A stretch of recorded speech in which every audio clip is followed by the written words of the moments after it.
I'm Ian Wishart. I'm the MLA for Portage la Prairie. And we're going to talk today about the war of words that's been going on in the Manitoba Legislature for the whole session, which has dragged on and on and on, which you guys dragged it on.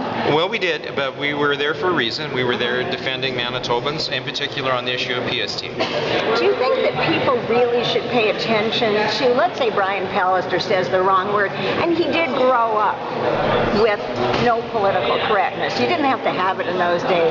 Do you think people should just waste time with all this silly stuff? Well, certainly using the right terminology so as not to offend people is increasingly important. We have a much more diverse culture than we did, and we're so interconnected now. You know, the media, like yourself, carry comments far and wide. So I think it's pretty important to pay a lot of attention to not offending anyone and making sure that everybody's included. But what if somebody makes a mistake? Pardon my interference. Well, people do make mistakes, and when you do make a mistake, you should apologize for it. But I think that issue of saying that Ron Schuler was there with a guy is ridiculous. That was nothing more than a drive-by smear, and yeah. Do you think that was a smear intentional? Well, oh yeah, absolutely. We knew what was going on. He knew what he was doing. So he knew what he was doing?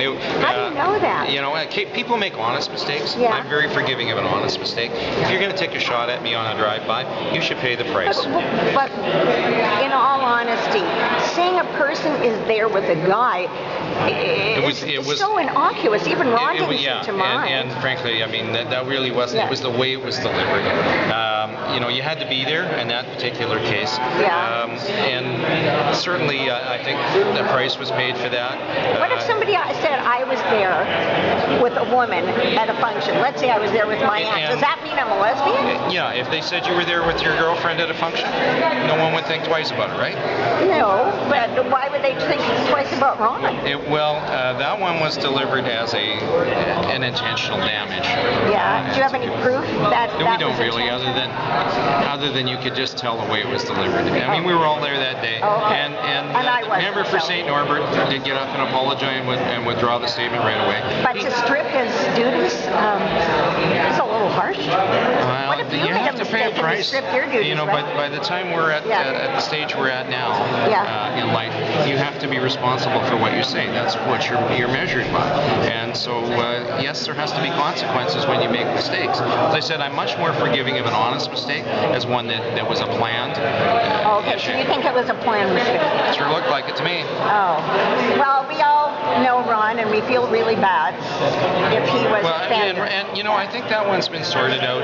Apologies were made. Yeah. Ron's accepted his apology, and it's between the two of them. And I think it's too bad because Ron has to live with that. Yeah, it sort of follows you. It's like anything that goes on the internet these days.